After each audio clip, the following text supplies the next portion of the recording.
Hi, everyone. Welcome to our Let's Talk. It's been a while. We started these types of conversations, I think, about 2 years ago. And now we're doing our second one. The first one didn't really have anyone. We were trying to just introduce Michael, but now we're entering into a stretch where we're going to have some conversations with Michael. And the hope really is to try to reach everyone in our community in some different and a variety of ways before we have some proposed code changes that are intended to go to City Council later this fall in December. So Michael Mahaffey joins us. If you did watch the video that we had put up on our housing website and it was shared earlier today on Facebook, he comes to us with a wealth of experience, but maybe one of the better advantages we have is that this is his backyard. He is a resident as well and is now adding white salmon to his list of clients.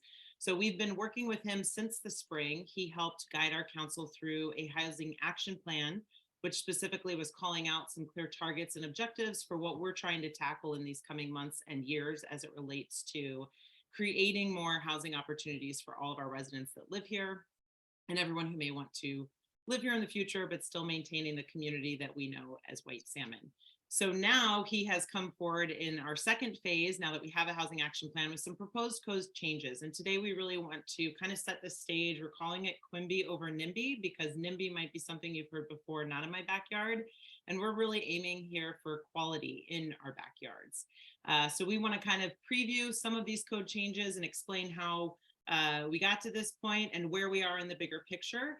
And again, a lot of this is to make sure that you guys are having access to information informed in case you want to submit some formal public comments through upcoming public hearing opportunities with our Planning Commission and City Council later this fall. So in the spirit of the Let's Talk conversations we've had in the past, this will follow the same format. We'll have about 15 or 20 minutes here at the top where Michael will take it away and kind of walk us through the presentation and the topic that we're covering, and then we'll open it up to questions.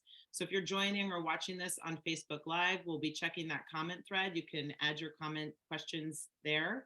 And if you are joining us live on Zoom, you can, when we open up for questions, just unmute yourself, pop up your face. It's nice to see who is joining us and ask your questions. And we are recording this. So for anyone who might not be able to stay for the full hour or wants to catch this later, we really encourage you to use our housing website, which you can access on whitesalmonwa.gov. So that was a lot of me talking, which is not the goal of these things. So Michael, to start it off, I kind of hinted that maybe some people have already been aware of some of your work or how you're helping the city, but if you want to just set it up with all of the many years of experience you have in this space of planning and kind of walk us through some of those recommendations or where we are right now when we're talking about QUIMBY and NIMBY. Thank you, Mayor. Yeah, we've been working on this for since May, I guess, and we're in the implementation phase. So what I'm going to do, I'm going to show you a couple of slides just to set it up. Let me start my presentation here. So this is formally speaking, this is the housing action plan that we're implementing. And that's something that, we're required to do at the state level, but it's something that we all want to do because we all recognize that we have a problem with housing affordability and the diversity of housing, the ability to accommodate all the people that we know need housing in this community, people who work here, family members, et cetera. Just a little background about me, as the mayor said, I do this kind of work for a number of communities, and this is very meaningful to me to be here in my own backyard working on it. I also teach and I run conferences, and I have some other interesting experiences with this kind of issue, what the research is saying about how we can deal with these problems, what's working in other places that we can learn from, and so on. And I'm very much a believer in sharing lessons with other cities and towns and learning how we can move forward and deal with these challenges that we all recognize. So we did a housing needs analysis. We did the housing action plan that we're implementing now. We were required by the state to do a memorandum. That's all been completed now. Now we are in the implementation phase.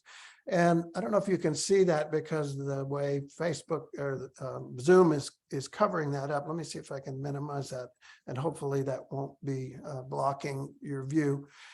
We all recognize there's a housing crisis, not only affordability, but suitability for all the diverse populations that we have.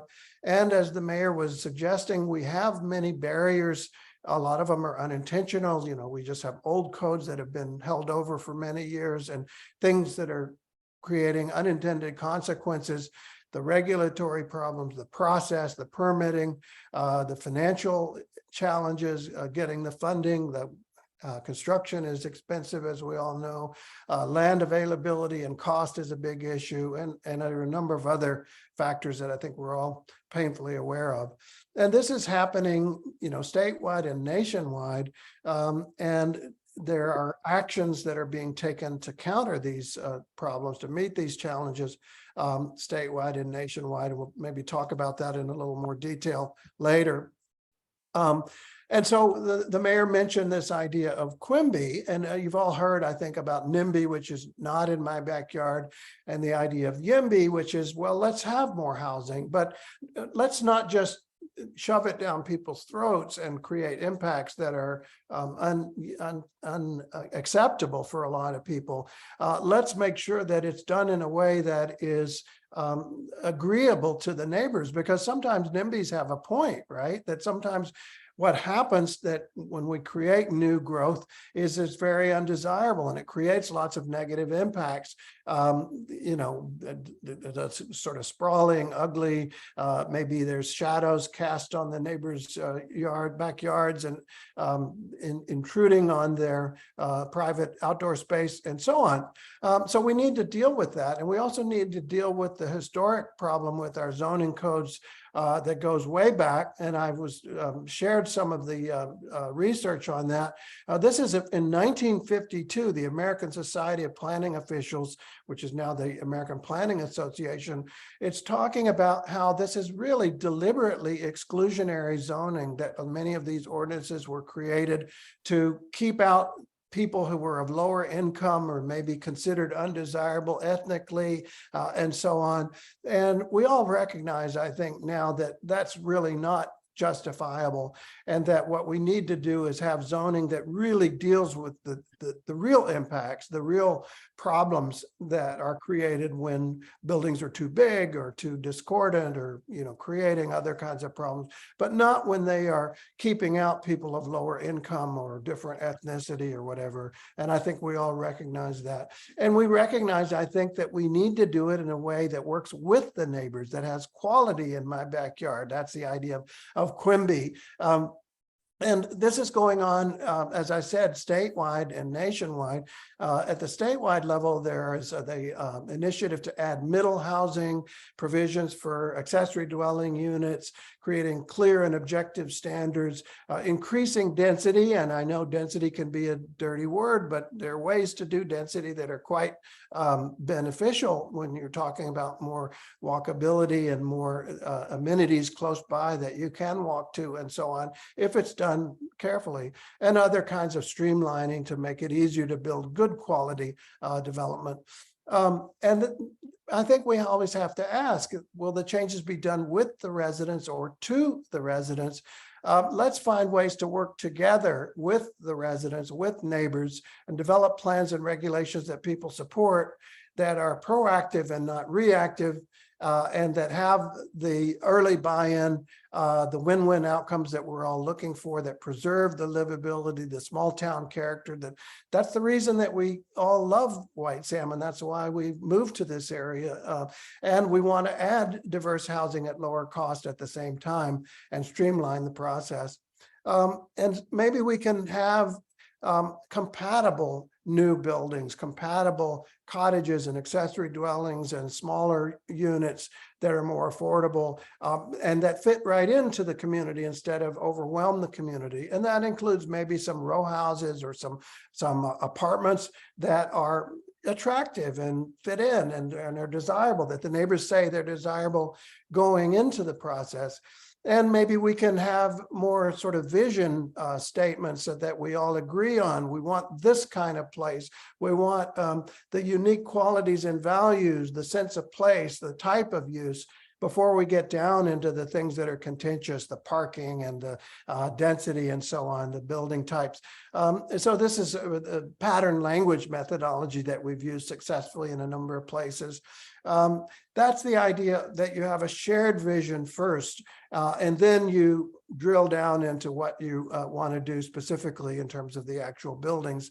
And that's also the idea of plug and play approaches that in many places, including Bryan, Texas, have those kinds of the neighbors have agreed on what kinds of buildings are compatible, and then the builders and the homeowners can just pull the permit right over the counter and build those much more easily. So as I said, I'm really a big believer in sharing the lessons from other cities, sharing our lessons when we're leading the way, working with, as my friend Ross Chapin has done, some of these pre-approved plans that are very desirable. Ashland is doing some similar things. A lot of places are doing similar things. Then there are lots of other innovative ideas that we can explore as we go. That's going to be a little bit down the road. The first thing is we're going to be looking at the zoning and the housing standards, housing laws that's happening statewide, as the mayor was indicating. And I think, Mayor, that's probably a good note to pause and to turn it back over to you if you'd like to follow up with you know, the next segment of discussion. I think you're on mute.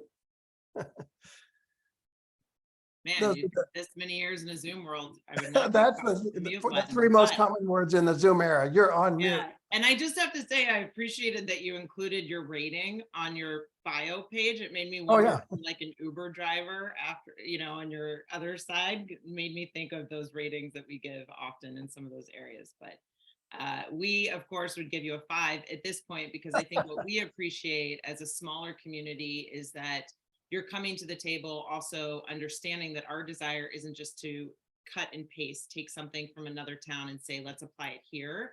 We really, like you said, want to make sure that this is community supported and in many ways community led.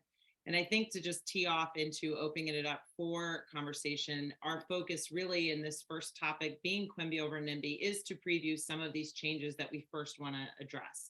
And you touched on it earlier, that idea of our current code can be, and for people who have used it, they've probably experienced this. There are things in there that are contradictory to each other. It makes it hard for our staff sometimes to feel like they can be confident in applying it fairly or consistently, as we see different people stepping into roles. But also for developers, big or small, sometimes it can be something that turns them away from considering a project in our town. And so if we want to encourage innovation, once we decide what types of additional housing we as a community would want to see happening, some of it is about making sure that that code can work for that as well. You did talk earlier about some state laws. There's obviously a lot of work happening on this issue in Olympia. Some of those things don't necessarily apply to us since we are in a non-GMA planning county. But I wonder, as you could touch on some of what they're trying to do to open up different types of housing, draw that connection of how if we want to allow that different types of housing, some of what you're proposing right now when it comes to minimum square footage or building width, depth requirements or setbacks, how those things connect back to creating that larger vision we all have of this community that thinks or feels how we envision White Salmon and continues to have kind of that cozy or small town aesthetic.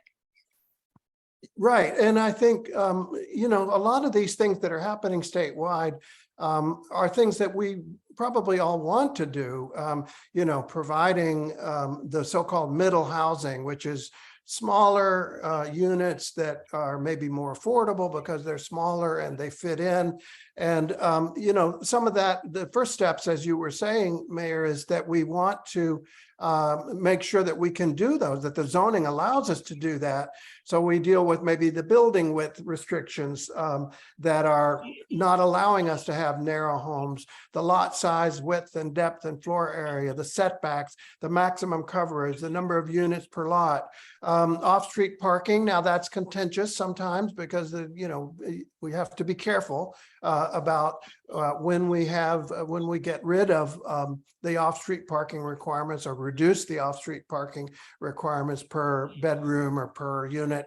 What's allowable in the accessory dwellings, other kinds of streamlining and clarifications that we might want to do.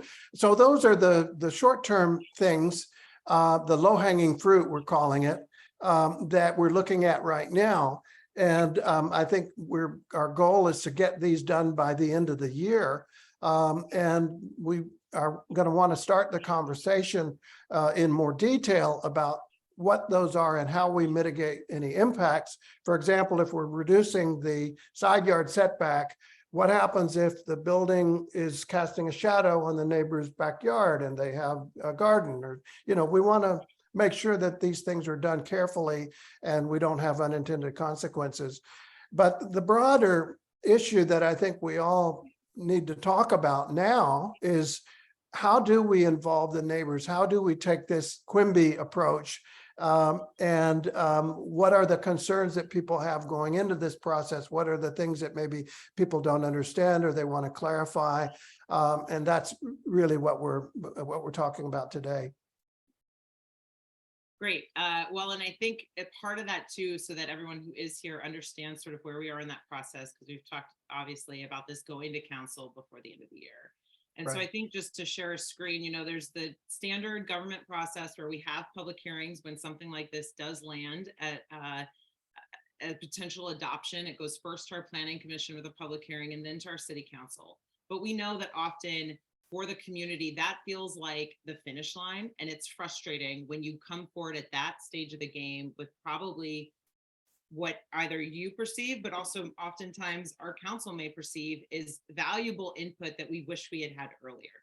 So we're trying to start these conversations now. We're not expecting everyone who's joining to come today with some formulated, recommendation or opinion. And obviously we've kept this vague for that reason. But we are hoping that this does start a conversation and make it clear to the community that throughout this process, if you submit letters of comment or feedback, if you watch this as a recording or you watch this today, and a week from now, you send an email in to myself or anyone at City Hall, that will be part of the record and what we establish to take forward and also help us to inform where we are right now. Obviously, Michael's proposed some recommendations and maybe some questions will ask that specifically. What are we saying we should get to for square footage or parking requirements? But I'll just share briefly and then we'll open it up because we'll be at our 20-minute mark. Some of the calendar that we've put together over the next month or so. Obviously today we're having this conversation online, but our planning commission, some of you might have received the Voyant alert, they will have a formal public hearing. So that'll be the first time that we're taking that kind of a record. And then this says White Salmon Library, but I actually think it's going to have to change on November 14th, which is why we haven't pushed this out formally yet. But we are intending on November 14th to have an open house where we will call out the things that the community seems to responding to the most in this first batch of code, and give people a chance to come and really talk to staff or some of our electeds to dive in on why are we landing on this recommendation, say for parking or for setbacks. And then on the 15th, that same week, we'll have another one of these conversations on a different topic, which I'm excited about, kind of how we could also be changing our full code overall. And we can also accept questions online. We're posting a lot of things now to a new housing website. And if you want to have a meeting here at City Hall and come sit down with myself or anyone on our team, we're opening up that option too throughout these upcoming weeks. And then again, December 6th will be right now the council meeting where this will go before them. We're hoping we've gotten all the feedback, and where we land on the 6th is something that they will hear for the first time and another public hearing. So with that, we'll see if anyone has a question to start. If not, we can throw some questions your way to hopefully trigger some reactions. But if you are on Zoom, feel free to unmute or unhide your video. We'd love to see some other faces other than our own. And I'll check on Facebook too. So if you are joining us online, feel free to start adding into the comment thread there if there's a question you'd like to ask. And I think as we wait for someone, I might just start with one. Oh, sorry, I think you're hearing the Facebook one also. But one question I think, and you might have mentioned it too, that parking is often a contentious topic. If you might be able to give some insight there of kind of, your recommendation obviously is that we consider reducing some of those parking requirements. And what would that, how has that been done in other communities? What does reducing parking do to help to lower those costs for new construction? Or how does that actually play into this idea of creating more space or access at different levels of cost for housing? Well, just very briefly, providing the space, just the lot space for the parking, let alone the pavement and all the other aspects of it, is certainly a big cost. And it's a big cost to the homeowner or renter to maintain a vehicle. It's about $8,000 a year, I think, for owning and operating a vehicle. So if you can get that down from two vehicles to one vehicle, you're making the house the entire, residential package more affordable just right there. And there's a number of other benefits, obviously, that if you're able to walk to, the destinations that you need to get to, that can be a great benefit. You see your neighbors and you interact and you get some exercise and so on. So walkability is a great benefit. We have a pretty walkable community already, but we could improve it. And that's something that I think we need to think about. That at the state level, they're actually reducing the mandate, or the state has a mandate that you're not allowed to require parking within half a mile of a transit stop. That doesn't apply to White Salmon for the reasons you were saying, Mayor, but it's something that they are doing statewide. And they're trying to encourage people to walk and take transit and not have so many cars, because it does add to cost and it does have these other impacts as well. Hi, Alicia. Go ahead. You can unmute yourself and ask your question. Nice to see you. Yes, can everyone hear me all right? Yeah. Yeah. Perfect, great. My question is, in your examination of this, in your recommendations, will you be touching on any of the development costs around updating city utilities, i.e. water lines or sewer lines, things like that, where it seems like there's quite a bit of open flexibility on the public works recommendation for a developer to update like a whole street's water line. And it's something that I personally am dealing with and would drastically impact the capability to develop housing on a lot that would be perfect for some attainable housing. It could make it impossible because of the cost of that water line update. So is that something you'll be examining and having recommendations for? Yes, ultimately, not in this first phase, but ultimately, yes, we've got to look at all the potential barriers, and that's certainly one of them. I appreciate your point about that. The tough part of that, of course, is that the money's got to come from somewhere. And if the taxpayers are not willing to fund it, and there's not other sources, then where does it come from? So, we've got to find some way to pay as you go to get those costs taken care of one way or another. But I take your point that that's, especially when you're trying to do a more affordable project, that can be a huge barrier. There are a number of mechanisms, you probably know. There are things like fee baits, where if you're doing a more affordable project, you get a reduction of some of those costs. But again, it's got to come from somewhere. Are there any other questions from Zoom? I'm trying to see Facebook. Troy, maybe you can get on Facebook from your office and see if you can track or chime in if you're seeing any questions come in on the live feed there. I have a question. I don't know how to raise my hand. Hi, This we is- see you. You can This go is, ahead and talk. this is D&D or Deb. I thought the information that you went through was good and also very fast. And I was just wondering where one might be able to access the original, the housing needs analysis that you did and the implementation plan. Are those on the city website, or where does one find those? Troy, Yeah. if I'm wrong, oh, go ahead, Mayor. Yeah, if you go to whitesalmonwa.gov/housing, it's a whole landing page for this topic alone. And if you scroll to the bottom, there'll be a section that's called, I think, Resources or Document Center. And there you can download the housing action plan that was referenced here. We'll probably put these slides up there too, and we're going to host all of these recorded conversations there. You can also download previous things that have been done on this topic, like an urbanization study from 2021, I believe, and our most recent comprehensive plan. So that's a good resource from our website. We don't have chat, we will at the next one.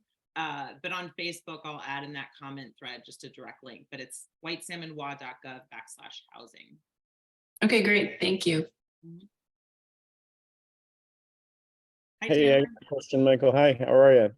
Good, how are you? Doing good. Thanks so much for showing up. We have I imagine you're familiar with it, but we have a really beautifully Ross Chapin designed a little development called Wires End here in White Salmon. Have you walked through that? Awesome. It's beautiful because it's got the 6 little cottages and you have to walk in. So it's central parking and everything's turned into their courtyard. It has the nice little layers of vegetation, no large fencing. And it's a really beautifully well done development. I was wondering if through all this, you're going to see or will we see any recommendations in regard to planned unit developments, how to go through with those? And could you touch maybe a little bit on some of the concerns or some of the issues you've had trying to get planned unit developments through city ordinances? I know some of them have adopted codes for it. I just don't know how necessarily clear they can all be, but is there any recommendations on trying to do that or things that you've seen that help? Yes, actually, there is a PUD section of the code, and what I've recommended is that we streamline that and make it easier. There's actually a PUD section, and there's a cottage infill section, and there's several other sections that are not particularly coordinated, and I think there's an opportunity to simplify those and make it easier to do. Yeah, I know Wires In well. That's my friend Ross Chapin. Yeah, he did a great job. It's impressive. .com/name and Somebody's online. I think that's Troy may need to mute. There we go.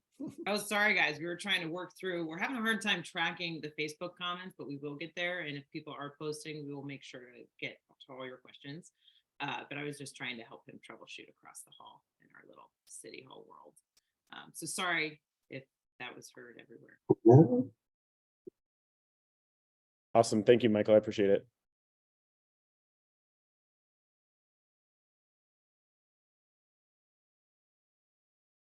And I don't know, since I was jumping around, but when I heard Tanner's question, it made me think too. And like I said, we'll share these slides because there's a lot of information in there. And Michael just touched on a handful of what he had put together. But I will say back to that housing action plan, you know, right now we're in the short term, which is definitely about addressing some of these things that we know need to get resolved to help support future development. But in our medium and long term, we have identified these goals of using some of these examples, which Michael called out, of how other communities, and obviously Ross Chapman knows White Salmon, but he and other architects and developers who have found these ways to kind of create, sometimes they're called plans in the box or ADUs in a box, but how do you take away some of that initial cost for people who maybe have their lot and their house and they'd be interested in adding an accessory dwelling unit, but it feels like these barriers that prevent them from even entertaining it on the cost side or just the daunting task of undertaking, building something or developing on their land. So that is part of our medium and long term. But the hope first is that we set a better framework and then we can think of some of those innovative programs that might work for our community. There's another requirement coming down from the state that I think is actually very helpful. And that is they're requiring that municipalities use what they call clear and objective standards And the problem, I know we've heard already from some stakeholders and some applicants and what their problems have been through the process. And some of it has been, they feel like the goalpost is being moved, that there's too much discretion at City Hall, and that sometimes they get through and there's no regulation. Sometimes it becomes very restrictive, et cetera. And so part of, I think, what we all need to do basically with state law, not only with state law, but something we probably ought to do, is just clarify to those who want to make an application, what are the rules of the road? How do you have some certainty and some confidence that you're going to get through the process if you do A, B, and C, instead of this sort of guessing game and, well, maybe they're going to agree, maybe they're not. And, you know, sometimes just having clarity, even if it's clarity that you've got to do something, is a lot better than lack of clarity, uncertainty. You know, I work a lot with developers, and I have been a developer myself, and I know that uncertainty equals risk equals cost. So the more we can make it a clear process that people can know how to get through, ultimately that's going to reduce cost as well. Amen.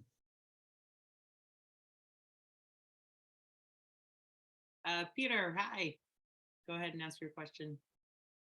Hey, Marla, Michael. Hey, Peter, thanks for the package. I got it, and it's going to enter the record. I wanted to acknowledge that. Sure thing. I just wanted to ask about you know, state law, especially around ADUs and middle housing. I've been racking my brain for a reason not to adopt those standards in line with what, you know, similar communities, similarly situated, rurally and with housing crises, and who are really compelled to follow these laws, why we wouldn't adopt that same framework. So wanted to hear your thoughts and guidance on that. I think we're moving in that direction. It's just a question of what do the citizens of White Salmon support? You know, I have my own views, but it's not my decision. It's the city's decision, and at the end of the day, and the citizens' decision. But I think I would agree with you that we should move forward and do the things that other communities are doing, that the state is doing. But that's my recommendation, and it's you know, not for me to decide. Thanks.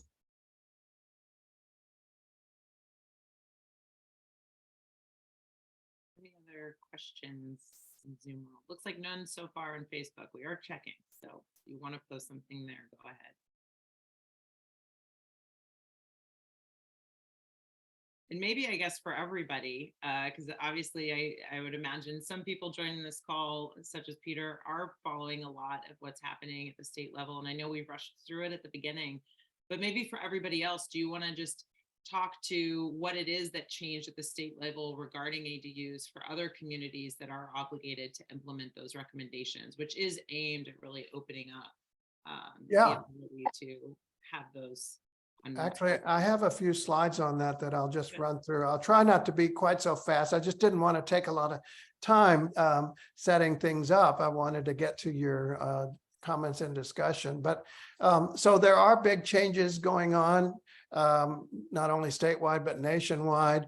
HB 1110 is the one that talks a lot about the sort of middle housing and being able to do more housing on a given lot or given area, getting the number of units up a little bit. And as you see here, it depends on the size of the city, what is actually being required. And as the mayor said earlier, White Salmon actually doesn't fall into this category at all. If you're under 25,000, you have to be contiguous with an urban growth area that's a bigger area, and we aren't. So this doesn't actually apply to us legally, but in terms of what we might want to do, I think we certainly should be considering these kinds of changes. And this idea of middle housing, by the way, is just, again, going from the one extreme of the single family detached house on a bigger lot to the other extreme of a big, huge apartment complex, there's a whole lot of stuff in between.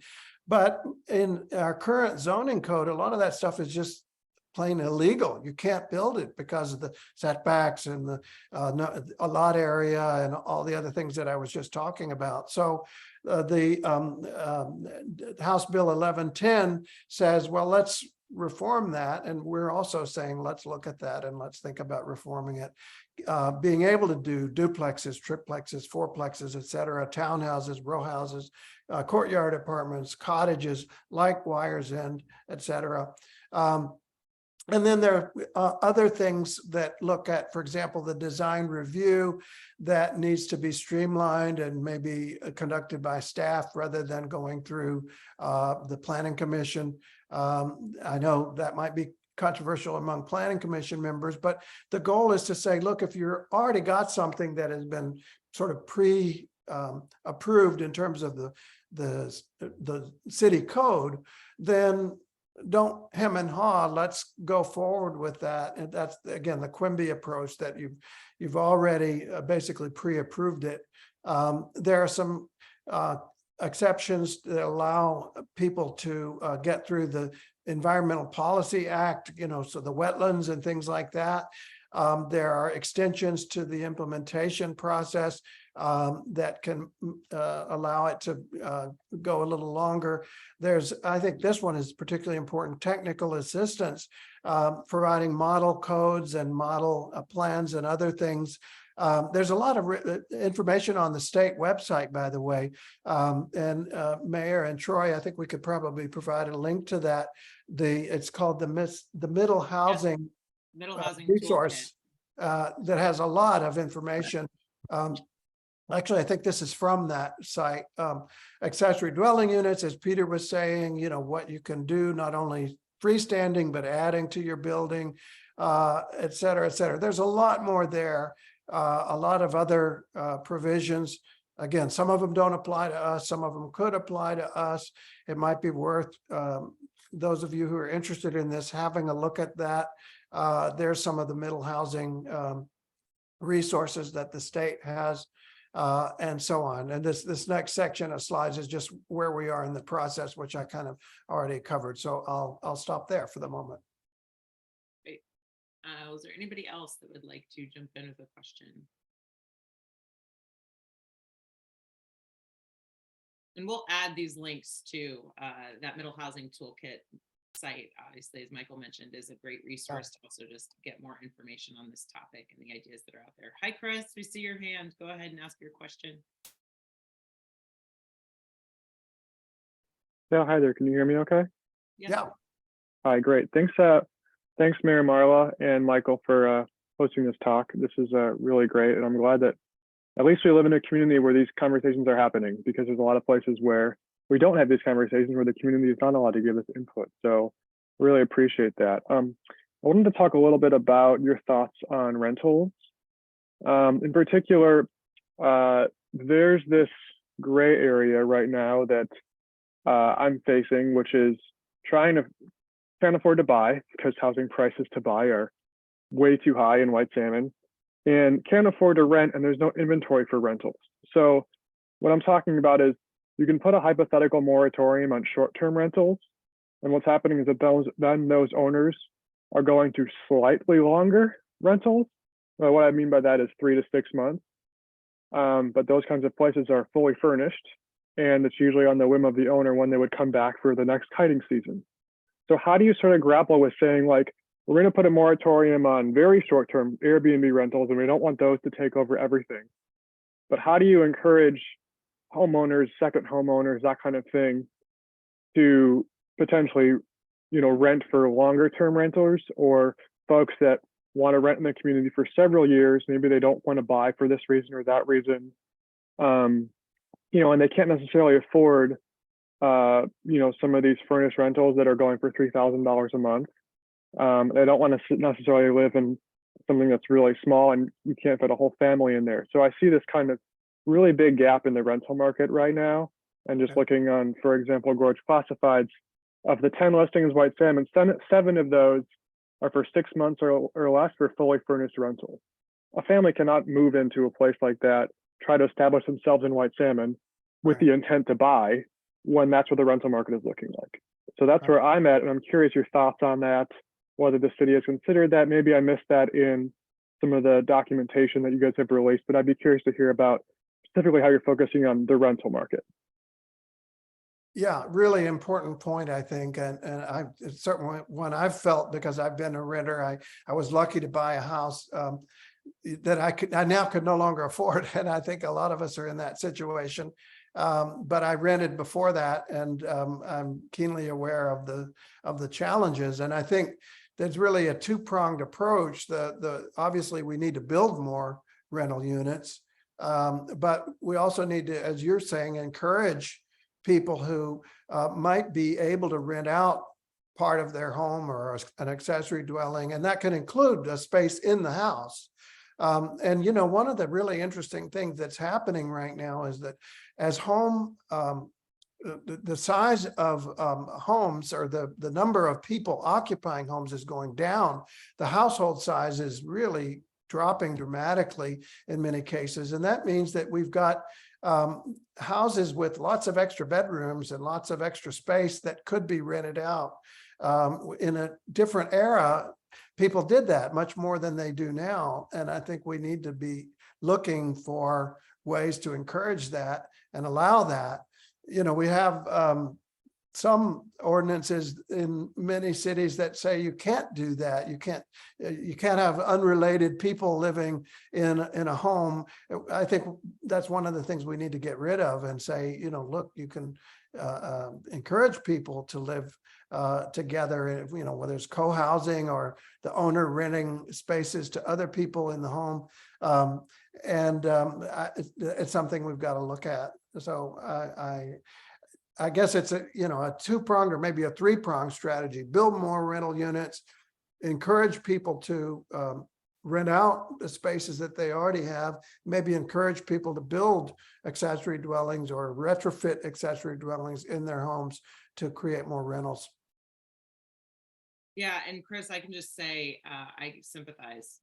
Similar to Michael, have been a renter a lot longer than I've been a homeowner, which is just 4 years. And we were fortunate, as Michael, to get in. We couldn't afford to buy now, right, Salmon. And so we realized that, you know, a lot of the conversation around housing is about creating more, and this assumption that it's about the home buyer and owners, but everything is affecting all these other areas, and rentals and access to them is a key one, not just protected income rentals, but all levels. Some things that have happened, and you're right. I mean, when we did have a short-term rental moratorium a couple of years ago, this was a big concern. And we heard from property owners who said, look, I envisioned that my ADU would be a long-term rental, and then I had a bad experience. And so short-term has been more appealing. And where we are, the new regulations we have were aimed at not trying to penalize primary homeowners who still wanted to rent a portion of their home as short-term, but hopefully trying to make it harder for people that were just having second home purchases and only short-term renting it. But one thing that came up there, and as we're starting this community conversation, I'm throwing it out there in case there's some homeowners here that are still maybe short-term renting an ADU, because when the city adopted an ADU code many years ago, it even said specifically the goal was more affordable housing, and it really didn't happen as envisioned. And so one thing that we're aware of and had looked at when we were in our short-term rental moratorium a few years ago, there's examples from other communities where the city has actually worked with an organization to kind of create like a approved tenants.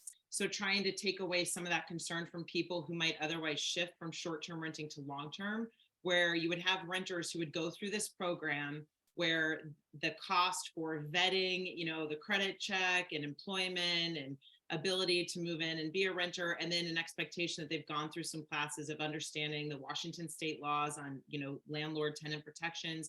So maybe there's more assuredness from the landlords of, I'll have a good stable tenant that's going to be here for a while and I'm not taking a risk. But I certainly hear you in that the vulnerability is really for the tenants when those properties don't even exist or open up in the first place, and you're weighing staying here or having to go 40 minutes east. That changes a lot in someone's living situation. So thank you for raising it. I'm sorry we don't have like a more definitive answer, but I think it's good that you've put it back into our minds as we're thinking about a lot of these things about building. because we do hope that more units are built and come online as rentals, but there's a lot of unaccessed space now that we're hoping we could start to better encourage people to become landlords and create more long-term rental opportunities. And Chris, I'll just add another point, which is that your point illustrates that we have a lot of different factors to deal with. You know, what's encouraging people to rent or not rent, or rent long-term, rent short-term. All of these things we have to look at. There's no one silver bullet here where we can just go in and change the code and all our problems are solved. We really have to look at all these things together, you know, silver buckshot, not silver bullets. Yeah, thank you for that, for those answers. That's really helpful. I understand that this is a multifaceted approach with a lot of compounded, you know, things stacked on, layered on top of each other. And so, yeah, I think it's important to consider that, you know, we have a community that wants to be able to live here for the long term as renters and as owners that rent. And so you have multiple audiences that you're all trying to factor in here. So thanks for taking that into consideration. Yeah. Right. And one other point to add is that a lot of people focus on housing supply as a way to get costs down. And that is a factor, no question about it, but it's not the only factor. You know, there's also the location and the fact that, you know, white salmon is desirable. There's the fact that it costs a lot to get through the process. In fact, the land prices are going up, and, you know, there's a lot of things that we could do to deal with those other factors. We can't just say, let's just build a lot of units and, you know, cheap units, and then that's going to take care of the price of the cost. That's only one factor. We've got to look at, you know, the whole range of factors. Are there any other questions online or on Zoom?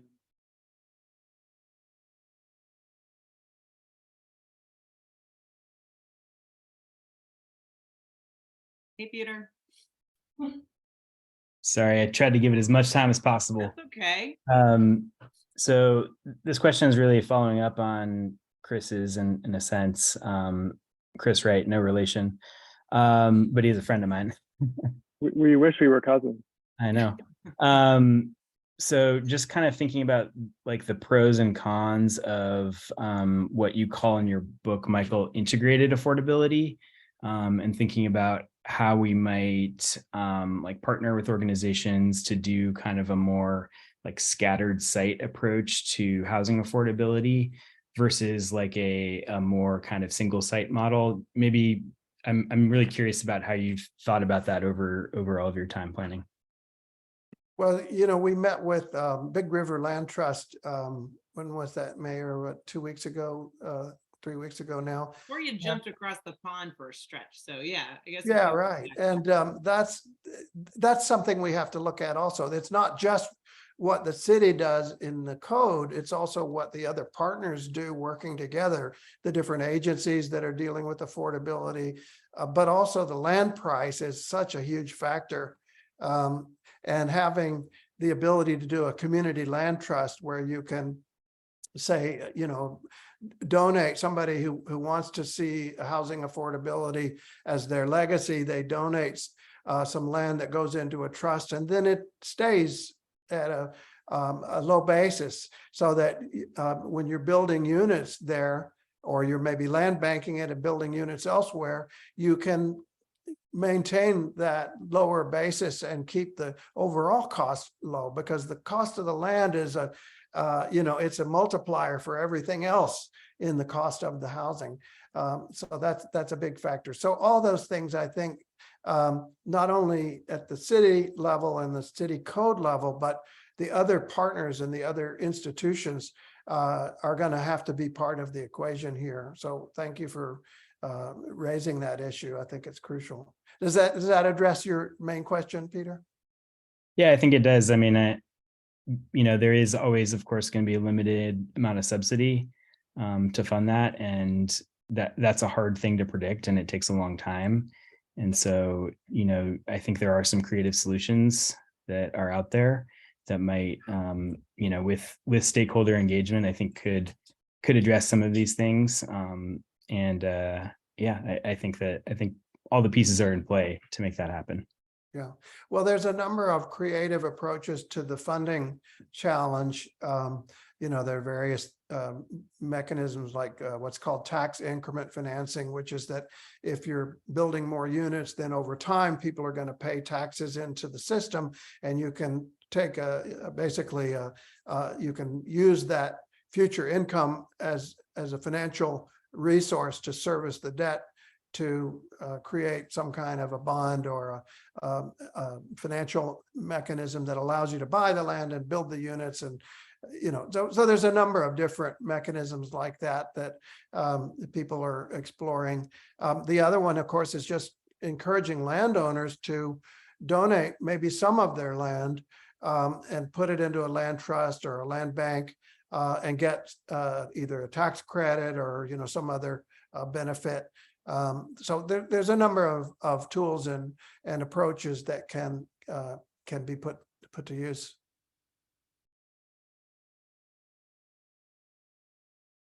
Hi, Alicia. Hey, I just had a quick question too, as I'm thinking about kind of increasing density and opening options for, particularly thinking about multi-generational housing.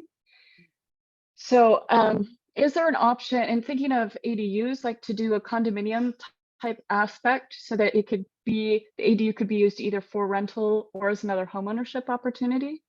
So like if somebody's trying to age in their home, but they want their kids to be close by and they can't find another house, that maybe they could purchase the house behind them kind of thing, but on the same lot. Yeah, my sister actually lived in a home. It's a long story, but my professor at Berkeley was the first person in the city of Berkeley who got an ADU code approved, certainly in Berkeley, I think maybe nationwide even, so that she could build an accessory dwelling in the back for her mother. And then as she got older, she moved into it and she rented the front of the house, the original house, out to my sister. She was my professor and then my sister, long story. So I think, we need to encourage those kinds of aging in place and multi-generational arrangements. My daughter, not the daughter who lives in White Salmon, but another daughter who lives in the Dalles, her mom, my former wife, who I'm still friends with, is also there. And so, there is this used to be the way we did things, right? We would have the parents living in the home. And that means that it can often be a lot more affordable for both families, for both the younger generation and the older generation to share those homes. So I think we need to find ways to encourage that, whether it's tax credits or certainly making it easier to retrofit those houses and allow the code to do the ADU kind of build outs, which is something we're certainly looking at in this phase as well. Right. Thank you. On the heels of that, it makes me think also of co-housing in other communities. I think also, we've mentioned them a couple times now, but Ross Chapin has had some examples of homes that from the outside look like a single family house, but really inside are outfitted so that maybe 5 different individuals, not even necessarily the same family, but can live together and have their own space and then have shared communal areas. I'm wondering if you can speak to how those types of things are allowed and in different zones or codes, or how communities have gone about adding that type of a housing option for the same goal of multi-generational. Right. Well, they're often illegal, unfortunately. Yeah, why is that? Yeah, and that's what we talked about. Ross Chapin, my friend Ross Chapin, who did the Wires In plan, and he's done a number of those where they have a community kitchen, because those are quite small and they tend to be, maybe a single parent with a child or a couple or something like that, and then they have a tiny little kitchen in the unit, and then they have a bigger shared communal kitchen in the shared space. And then they even, in some of them, have a little bedroom where you can have a visitor who is staying over with you use that. And Ross has also done, he was part of a project where they bought an apartment complex and retrofitted it into a co-housing complex. But also there's a movement across the country to do co-housing. And there's one called the Greenhouse where it's just basically, it's like the Golden Girls, you know, the sort of big house that actually has different people living in it, and they share the central kitchen and often dine together, but they might also have their own little kitchenette in their different rooms, different units. And as I said, that's often illegal. We need to make sure that it's maybe we're able to do that, and obviously dealing with the potential negative impacts of that in terms of, you know, parking and, you know, other things that might impact the neighbors. Any other questions? We're coming up on an hour, but I think we can get a couple more questions in if anybody wants to jump in. I will, maybe in regard to the legality around that particular thing, I don't see how there's anything in our current code that would stop you from doing that, with the exception of legitimate kitchens in each one of the bedrooms. But if it was a sink and a hot plate, I don't know why you couldn't start building those here. A central kitchen with 5 large bedrooms and a sink in a bedroom. Yeah, I think you're right. White Salmon doesn't have a big barrier right now. Other communities do. They have the thing where it says a certain number of unrelated people cannot, more than 2 unrelated people can't live in the same house or something like that. And to my knowledge, White Salmon doesn't have any of those kinds of Don't restrictions. have that. We're Yeah. pretty broad on households. I think where it has been a barrier, because it has been attempted here before, and I'm hopefully not misspeaking, but my recollection was there were other parts of our code that made it difficult to figure out the footprint on, say, a lot in a single family that could capture all that was getting envisioned by Right. the people trying to bring that idea forward. Mm. But that is a good question, Tanner, of if it is, you know, otherwise what's within there is allowed, why couldn't they? And I can't recall, but I think it was about like the setbacks and maybe how they were wanting to have different entrances or what was going to be considered like the entrance or access points. But Yeah, it'd be neat to see if someone could put something like that together. you know, it makes Seems me like think that. of old Bavarian villages where you're always multi-generational, like 3 Yeah. generations deep, and they're those neat old homes in themselves. Yeah, Are there for sure. any other questions as we come up on an hour? And Mayor, can you hear me? Yes. Oh, do you have a question, Troy, our city administrator, 2 days away from a much No, I just wanted to let you know there's no further comments or questions on Facebook. Awesome. Well, maybe to end, and again, feel free to chime in if you think of something you want to add it before we end the session. But Michael, if you could pull up that last slide, I think it's 56 of your presentation, which just sort of captures, I think, pretty nicely the list of the things that are about to come out as proposed code changes, are kind of, I think, to go back to where we started this conversation. If you are interested in learning more about this first batch, like we said, of the low-hanging fruit, next week, November 3rd, we will release on our website the draft ordinance that will be going through these different parts of our existing code that we're going to be having those beginning proposed changes. And that will be part of what goes to our planning commission. Before that, next week on the 2nd, there will be a workshop with our city council and planning commission. We won't have public comment there, but you're welcome to attend it in person at our council chambers or watch from Zoom, and that recording will be shared after the fact as well. But again, the list of the things that are being captured in this first round, as it's kind of falling out here, is again, in that theme of what we were talking about, square footage minimums, setback minimums, building lot width, size, and depth.